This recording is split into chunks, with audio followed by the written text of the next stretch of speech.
Micro de jeunes, micro de jeunes. Micro de jeunes.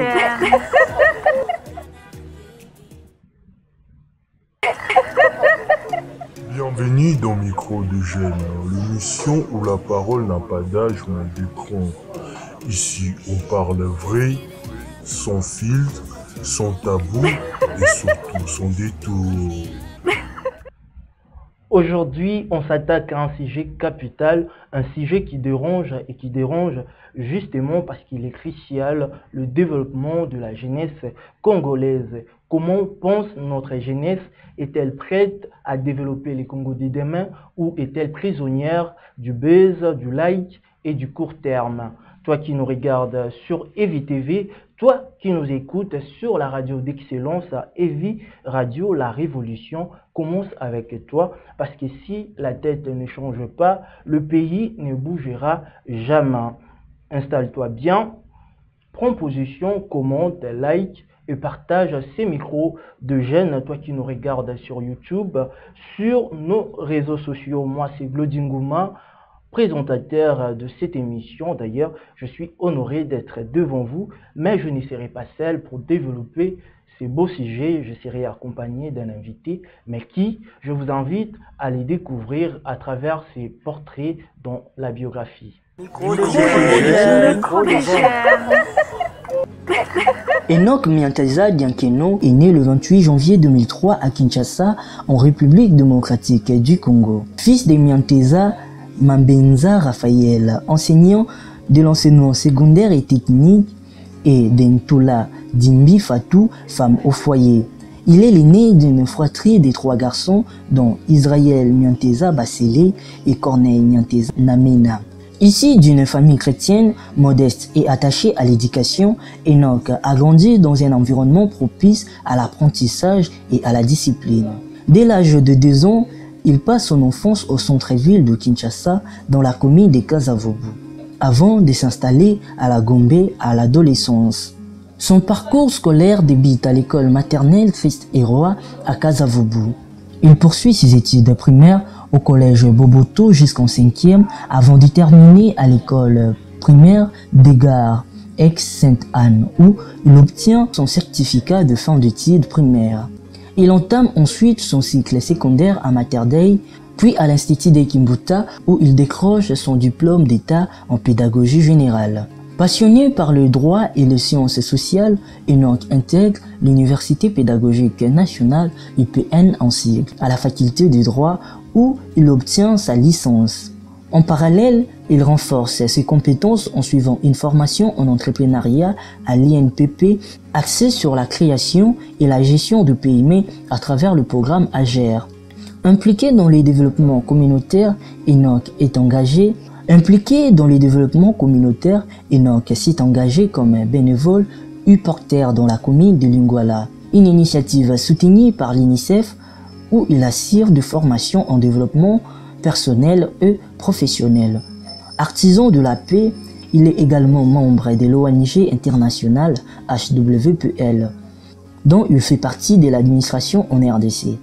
Sur le plan professionnel, il a accumulé plusieurs expériences: agent de sécurité au sein de la société G4S, agent commercial pour la laverie mobile VIA, dans la société américaine Forever Living Products, et rédacteur de plan à la coordination provinciale de la formation professionnelle et de métiers dans les établissements publics. Enoch Mianteza Diankeno incarne une jeunesse congolaise engagée, polyvalente et tournée vers les actions au service de la communauté. De retour sur ces plateaux, comme annoncé, je ne suis pas seul et sans plus tarder, je me tourne vers mon invité. Enoch, bonjour. Bonjour Glody. Sois le bienvenu dans cette émission. Merci. Et rappelons rapidement que tu es licencié en droit et tu poursuis ta maîtrise en droit public interne à l'UPN. Exact. Tu es également engagé et très actif dans plusieurs ONG et associations citoyennes. Donc, j'aimerais savoir, selon toi, qu'est-ce qu'est le développement mental d'un jeune? Ok, c'est une excellente question que nous devrions aussi nous poser tous. Et vous qui nous regardez, j'espère que vous avez eu aussi cette question. Alors, d'après moi, le développement mental d'un jeune, c'est une période de transformation profonde. C'est un processus complexe et multidimensionnel de transformation psychologique. Vous voyez, là, il ne s'agit pas simplement de l'accumulation de connaissances, mais cependant, il s'agit d'une réorganisation profonde de manière de penser, de ressentir et d'interagir avec la société. Donc, cette période, elle est marquée par des changements significatifs sur le plan cognitif, émotionnel et social. C'est-à-dire que le jeune passe d'une pensée concrète à une pensée abstraite. Il devient capable de raisonner, de faire ses propres analyses sur des hypothèses, sur des idées. Il développe la possibilité multiple et la capacité de comprendre des concepts complexes et des idées philosophiques. Cette nouvelle capacité de réflexion lui permet de développer un sens premièrement critique, donc la capacité de remettre en question ou en cause certains sujets, vous voyez, et certaines normes et valeurs établies déjà dans la société et forger ses propres opinions sur base des analyses et des questionnements qu'il s'est posés. C'est également à cette même période que se développe le raisonnement moral, éthique personnelle intériorisée. Donc le jeune développe la capacité de décrire par lui-même des valeurs éthiques, que telle chose c'est pas bien, telle chose nuirait à telle ou telle personne. Et il développe aussi une forte intelligence émotionnelle, capable de gérer, de réorganiser et de réorienter ses propres émotions et ses propres impulsions. Capable de gérer, j'aimerais en passant que tu regardes la caméra pour permettre à tous les téléspectateurs qui nous suivent de vous voir tellement vous êtes beaux et qu'ils puissent en profiter également. Vous avez parlé ici, vous avez dit que c'est une période qui permet aux jeunes Congolais en particulier, mais aux jeunes en général, de s'organiser et d'avoir des caractéristiques psychologiques avancées. En gros, est-ce que la jeunesse congolaise aujourd'hui est mentalement prête à changer les pays? Ça, c'est vraiment une question pertinente, mais très importante, je signale. C'est vraiment une question très importante. Alors, je dirais oui, la jeunesse congolaise est mentalement prête à changer les pays, mais cependant, j'aimerais faire une analyse, puisqu'on parle du développement mental, on va faire une analyse ensemble pour ensuite conclure si la jeunesse congolaise est réellement prête à changer ces pays ou pas. Vous voyez? Alors, le levier mental pour une nation à reconstruire, c'est le développement mental de la jeunesse. Alors, pour que la jeunesse congolaise devienne le moteur du changement tant espéré en RDC, il faut premièrement voir le contexte actuel de notre pays. Alors, la situation de notre pays actuellement est marquée par une crise sécuritaire et humanitaire persistante dans la RDC, à l'est de notre pays. Alors, une pauvreté aussi endémique et touchant une large frange de la population et un taux de chômage élevé, particulièrement chez le jeune, notamment, où il y a ces constats d'un taux de chômage élevé. Alors, cette situation a engendré une mentalité parfois marquée par l'entatisme.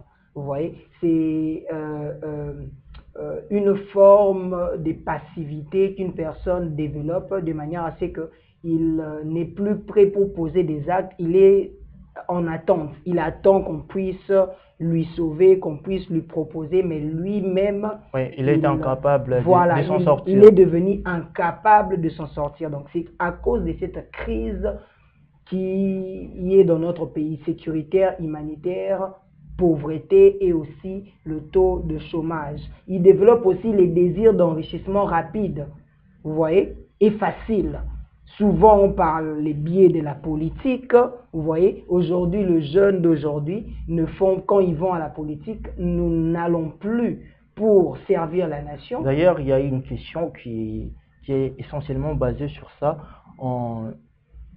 que je vais poser intérieurement, bien sûr, mais c'est déjà un point que tu as relevé. Et j'en profite directement pour poser une autre question. Est-ce que l'éducation mentale est vraiment prise au sérieux au Congo? Voilà, ça aussi c'est une question qui mérite une réflexion, mais j'y répondrai par un oui et un non. Comment ça, un oui et un non? Voilà, je m'explique. Allez-y. Théoriquement, l'éducation mentale est prise en charge. Pourquoi? Parce que déjà, il y a cette conscience de la part du gouvernement congolais pour ce qui concerne la santé mentale de jeunes, vous voyez. Et il y a aussi des organisations non gouvernementales, nationales et internationales, qui sont même le socle des activités liées au développement mental et à la santé mentale de jeunes ici en RDC. Cependant, il y a un hic, c'est que il n'y a pas assez je dirais, de prise en charge de la part de notre gouvernement. Parce que les bénéficiaires ne sont pas visibles. Je ne sais pas, vous parlez de la prise en charge et de la prise de conscience réelle de la part du gouvernement et des associations. Mais qui réellement en bénéficie? Exactement. C'est là maintenant intervient ma réponse que j'ai dit non.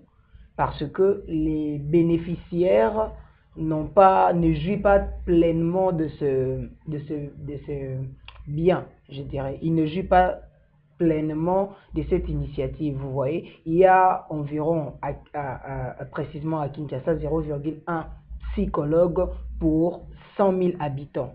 Voyez-vous cela? Alors, il y a aussi le frais de consultation qui part de 20 $ à 50 $. Déjà exorbitant. Voilà. Ou c'est déjà une somme, parce qu'ici, surtout à Kinshasa, c'est une somme un peu élevée par rapport au pouvoir d'achat de la population, par rapport au PIB des la citoyens, voilà, de la population. Donc 20 à 50 $, c'est beaucoup. Ils gagnent combien pour dépenser 50 $? Il faut aussi rappeler que dans les collectifs, dans le mental collectif des Congolais, quand quelqu'un est malade émotionnellement ou bien mentalement, directement casé n'arrange pas fou. Donc ce qui permet qu'il y a aussi cet aspect-là que le jeune n'aille pas auprès des psychologues, vu que vous avez ouvert la brèche. Bah, ça aussi, c'est un problème.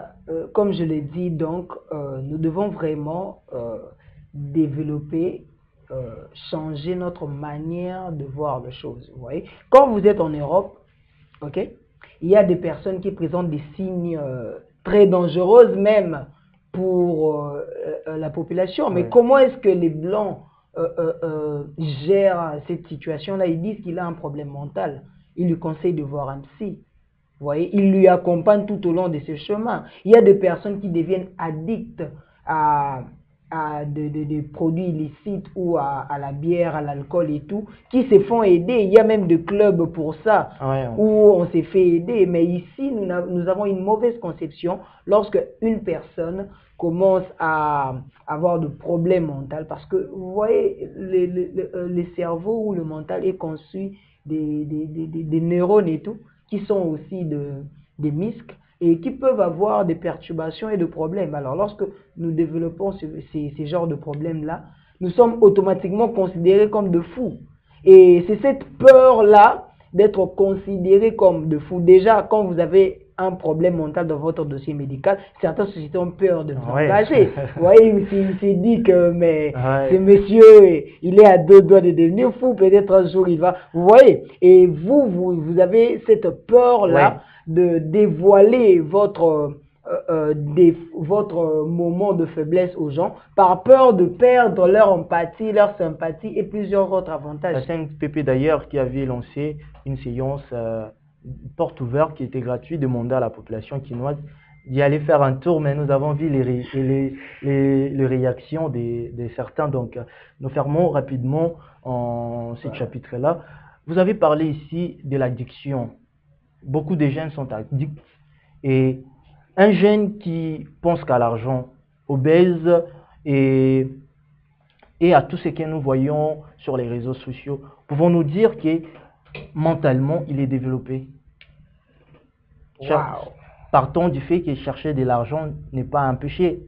C'est même une bonne chose. C'est un point capital Ah oui. que j'aimerais partager à nos chers compatriotes, à nos chers jeunes. Et voilà, j'aimerais dire ceci. Vous voyez, chercher l'argent n'est pas mal. Vous voyez, hein? La Bible encourage même ceux qui cherchent l'argent. Vous voyez?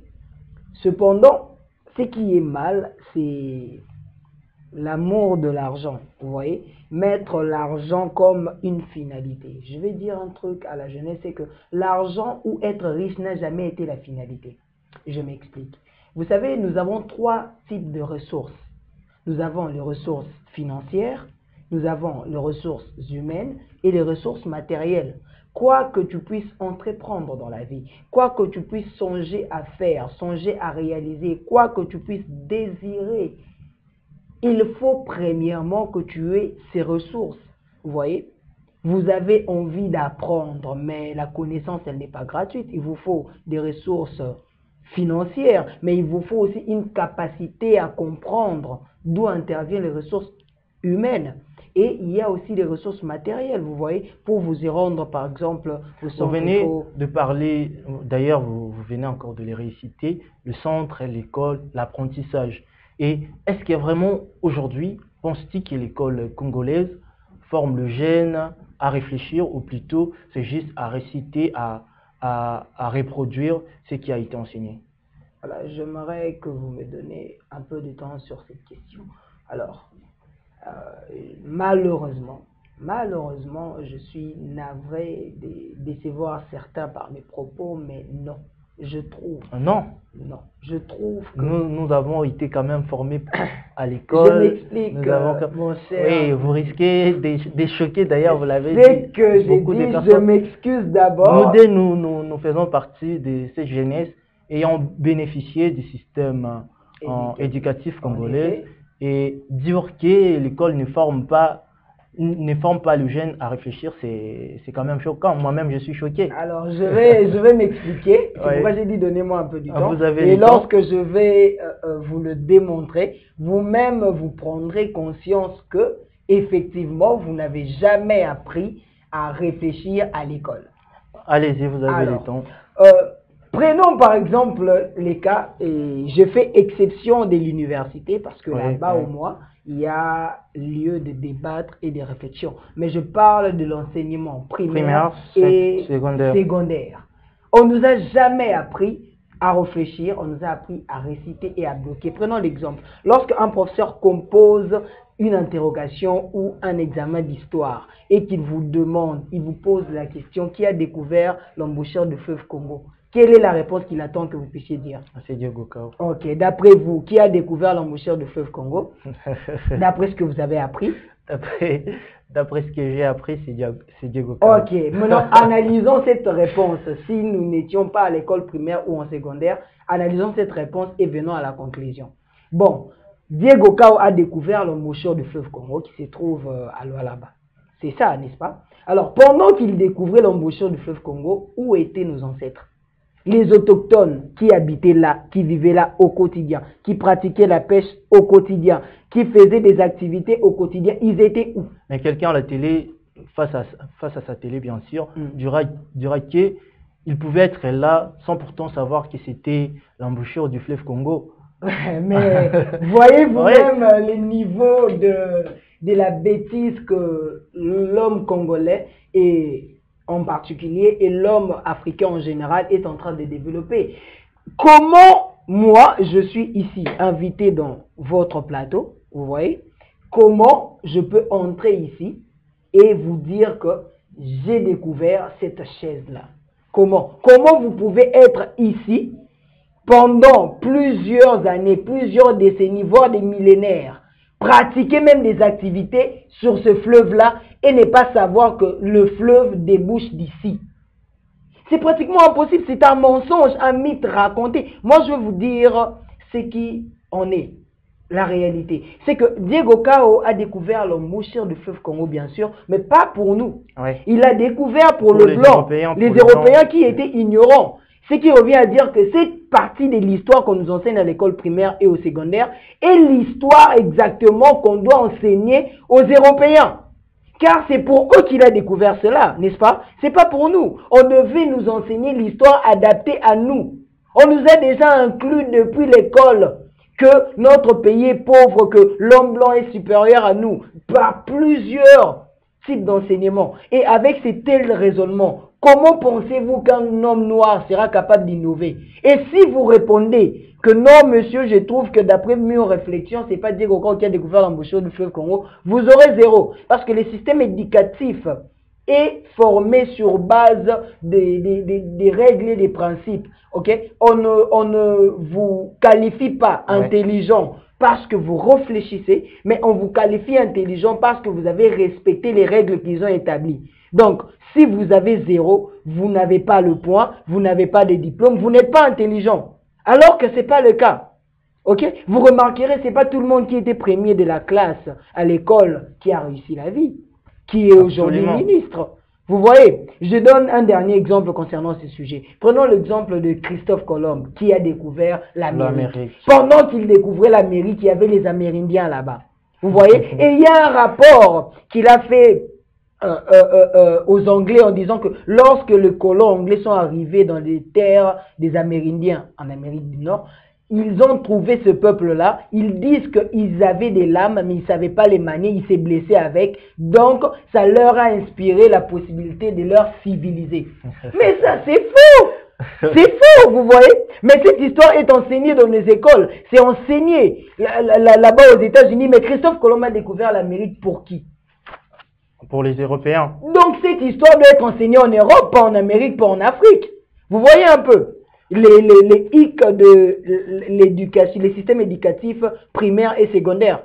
J'en profite aussi pour demander à la ministre Raissa Malou, la ministre des tutelles au ministère de l'Éducation nationale, de tenir compte de ces aspects. Exactement. Je suis complètement d'accord avec ce que mon invité a dit. Il y a des réformes que vous aviez entreprises et continuer jusqu'à réformer totalement le système, à l'adapter aux réalités et à l'histoire vraie du Congo. Comme l'a dit Lumumba, l'histoire du Congo sera écrite par nous. Il est temps que nous puissions écrire et enseigner la bonne histoire du Congo. Je rappelle que c'est l'émission Micro des jeunes. Je suis accompagné d'Enoch qui est licencié en droit et un jeune très engagé, très actif dans plusieurs ONG et associations citoyennes. Nous continuons avec toi, Enoch.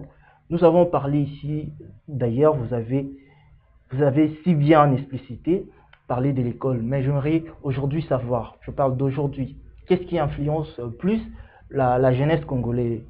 Est-ce l'école? Est-ce l'église? Est-ce la maison, l'éducation à la maison? Ou bien est-ce les réseaux sociaux? C'est une très bonne question et une excellente question, et j'aimerais l'épingler aussi en finissant la question en disant qu'est-ce qui influence plus le jeune aujourd'hui, positivement et négativement, dans toutes les structures que vous aviez mentionnées. Vous voyez? Premièrement, je dirais aujourd'hui, l'école a cessé d'influencer le jeune il y a longtemps, depuis que les jeunes eux-mêmes se sont rendus compte de l'arnaque de l'école. En tout cas, voilà, Madame la ministre. Encore une fois, vous choquez encore nos téléspectateurs. C'est la réalité, c'est la vérité. Veuillez m'excuser pour tout ce que j'ai choqué. En tout cas, j'ai rien contre l'école. Hein. C'est pas ce que j'ai dit. Je n'encourage pas l'illettrisme ni ceux qui ne veulent pas aller à l'école. D'ailleurs, j'encourage fortement et vivement aux jeunes gens d'aller à l'école, car c'est là qu'on apprend le base. L'école ne nous a pas seulement enseigné de mauvaises choses, vous voyez. Mais là, je parle sur son influence à la capacité mentale. L'école nous a arnaqué. Déjà, on nous a, quand vous prenez comme des gens comme moi, j'ai fait 3 ans en maternelle, j'ai fait 6 ans à l'école primaire, ça fait 9 ans, j'ai fait 6 ans à l'école secondaire, ça fait pratiquement 15 ans, vous voyez. J'ai fait 15 ans d'abord à l'école, je suis sorti, je suis chômeur. Mais l'école m'a promis étudier, vous voyez. Vous voyez, l'école a cessé déjà d'influencer les jeunes. Alors, qu'est-ce qui les influence? jeunes partent là-bas pour honorer leurs parents, rendre fiers leurs parents. Prenons le deuxième cas. Rien que ça. Oui, apprendre des connaissances. Honorer juste le parent. Honorer les parents, vraiment la majorité de jeunes. Honorer les parents et apprendre aussi des connaissances. Mais en tout cas, l'école n'influence plus. Qu'est-ce qui influence alors à la jeunesse? Prenons l'exemple de l'église. Il y a 3 ans passés, je pourrais dire que l'église influençait fortement le jeune. Vous voyez? Et positivement aussi.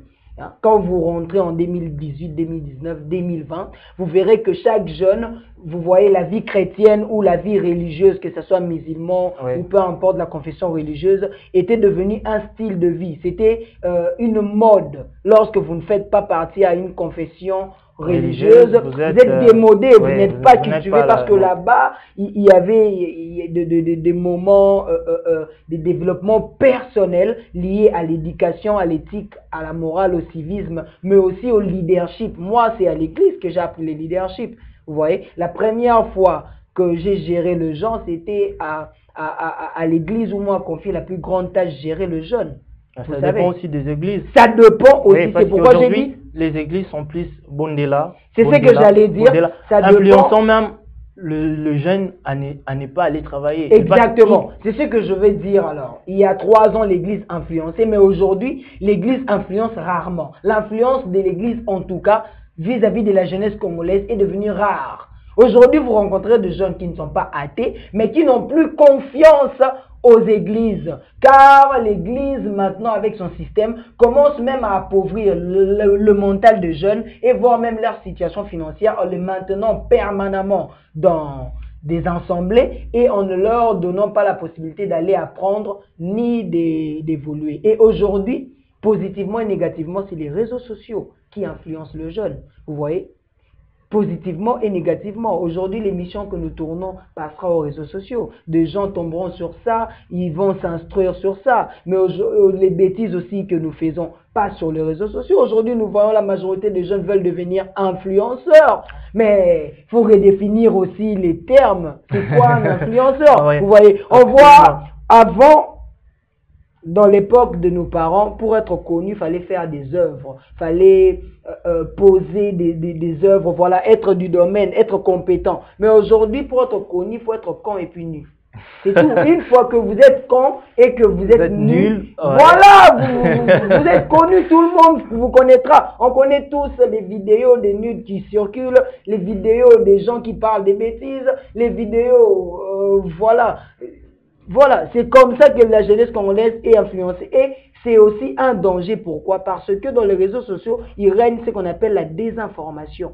Vous voyez, aujourd'hui, les jeunes n'ont plus la capacité de vérifier l'authenticité des informations. Dès qu'ils voient que il y a une vidéo qui circule, qui fait le buzz sur, par exemple, Glody, qu'il est devenu ministre. Automatiquement, le jeune Congolais, sans vérifier, il republie aussi. Et on a une mauvaise mentalité de ne publier que des choses qui peuvent choquer et discréditer notre pays au niveau international. S'il y a une vidéo d'une personne en train de, excusez-moi les termes, s'il est en cours de route, les gens vont filmer, vont publier. Mais s'il y a une vidéo révolutionnaire auquel on parle de sujets très importants, où il y a des actions que des jeunes ont posées, des actions humanitaires, des actions révolutionnaires, personne n'en parle. Ça passe malheureusement, je ne serais pas surpris, vous d'ailleurs, que cette vidéo ne fasse pas le buzz. Exactement, vous ne serez pas surpris. Parce que nous savons déjà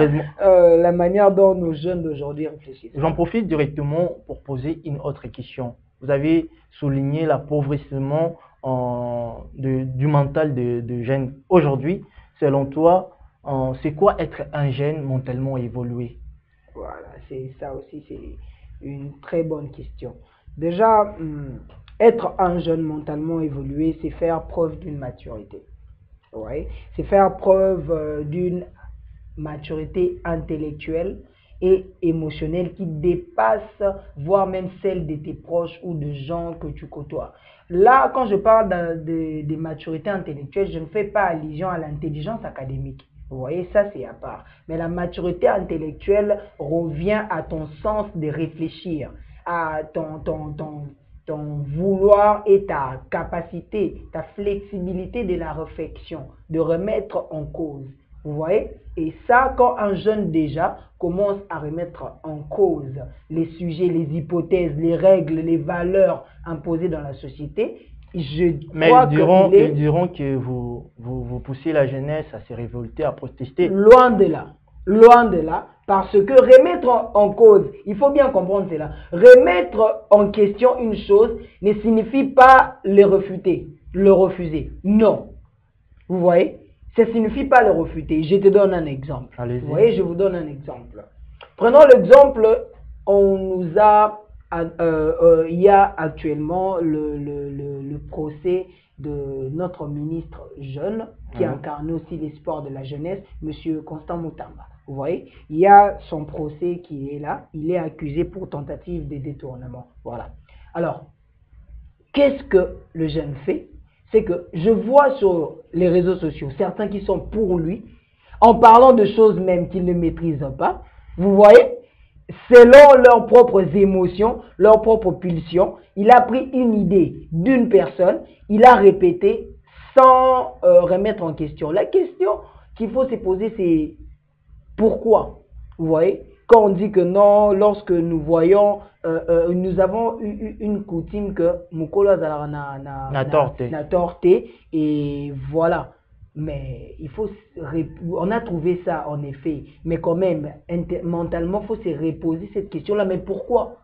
Mais si c'est noir sur blanc que ce vieux ici, il commet une erreur, hein? Parce que nous sommes venus te coûter en bongo que Mkola Zalana Torte, nous devions nous laisser conduire vers la mort, vers l'abattoir, parce que Mkola Zalana Torte. Vous voyez, c'est pas dans tous les sujets que vous devez vous opposer, mais cependant, vous devez développer un sens critique. Les critiques peuvent être positives ou négatives. Comme nous sommes en train de passer l'émission, tout ce que nous disons, la jeunesse a la responsabilité de nous critiquer positivement ou négativement. Ça dépend de l'approche que chacun prend, mais cependant, il doit être capable d'avoir un sens critique sur les choses. C'est ce que je demande. Pas la révolte, pas la rébellion, mais le sens critique de chaque chose pour arriver à aboutir à une opinion personnelle sur la chose. Voilà. Est-ce qu'on peut dire qu'un jeune est éduqué s'il a des diplômes, mais pas une conscience citoyenne? Mais là, je crois que tout le monde a la réponse à ça. C'est pas forcément les gens qui ont étudié, qui sont serviables à la société. Vous voyez? Non, parce que dans la société congolaise, Royoka, Nganaza diplômé, Nganaza n'a pas licence, Nganaza boy, mais ce qu'il fait ne concorde pas avec ce qu'il présente. Effectivement, j'entends aussi très souvent à répétition ce genre de trucs.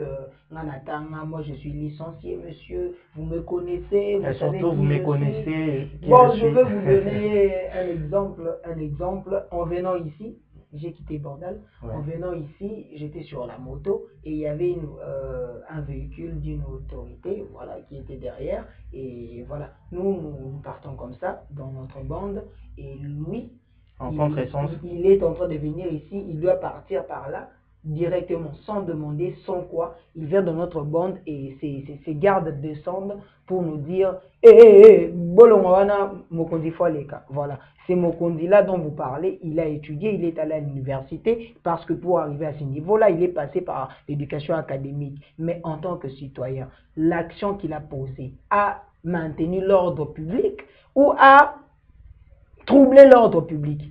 Vous voyez? Maintenant, entre le motard, le motocycliste qui respecte sa bande et me conduit jusqu'ici, mais qui n'a pas étudié, vous voyez, et le monsieur qui a fait l'université, mais qui est en train de perturber l'ordre public. Pensez-vous que ce monsieur-là est un modèle pour la société, il rend service à la société? Est-ce qu'il est éduqué mentalement? Vous voyez? Je donne un dernier exemple.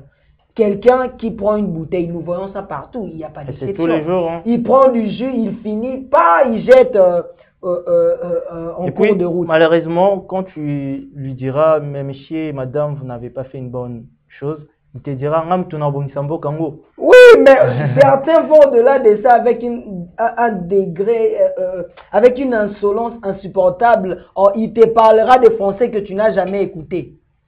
Oui, il t'appliquera l'arsenal de ses connaissances, toutes les connaissances qu'il a emmagasinées depuis qu'il a fait son apparition sur la terre jusqu'à cet âge-là, pour te faire voir que tu n'es pas habilité à lui faire cette reproche-là. Cependant, l'action qu'il pose, moralement, éthiquement, c'est mal. Vous voyez, c'est mal. Il vous répondra, il vous répondra, d'ailleurs, je ne suis pas la seule personne, et ça déjà poubelle. Oui, mais vous ne savez pas, pourquoi ma poubelle bongo? Il y a eu une personne comme toi. C'est ce qu'il te dira. Oui, mais il faut avoir il faut avoir qu'un niveau, il faut avoir qu'un partout. Écoutez, mes chers amis, par rapport à ça, il y a ce qu'on appelle, les responsabilités sont réparties. Le gouvernement a sa responsabilité, mais nous aussi, la population, nous avons notre responsabilité. Vous voyez, nous avons notre part des responsabilités. Il y a des structures qui font les services de recyclage. Vous le voyez, n'est-ce pas? Il y a des poubelles publiques qui recyclent les bouteilles et tout. Il y a des services de OVD, des services d'assainissement. Il y a des services publics et privés qui font les services d'assainissement. Mais qu'est-ce qui fait en sorte que nous ne voyons pas la qualité de leur travail? C'est parce que à 16 heures juste, ils ont balayé la route. Ouais. À 16 heures 3 minutes, vous voyez des gens qui ont bu et puis qui ont jeté. Vous voyez? Donc là, la responsabilité n'est plus au niveau de l'État, mais au niveau de notre mentalité qui s'est déjà habituée à de telles choses. Vous voyez un peu? Donc c'est ça. Très chers téléspectateurs, je rappelle que vous êtes sur Evi TV. Hein, vous nous suivez de partout dans le monde. Moi, c'est Glody Ngouma et je suis accompagné d'un invité qui est très spécial, en tout cas, Enoch, avec qui nous parlons du développement mental de la jeunesse congolaise. Mais nous pouvons aussi nous étendre du développement mental de tout Congolais. Nous allons, comme je t'avais annoncé, prendre une des questions qui nous a été envoyée par des jeunes très intellectuels avec des questions qui m'avaient beaucoup émerveillé. Et si je suis en commun accord avec la régie, je vais demander à la régie de nous balancer la première vidéo, la première question. C'est parti.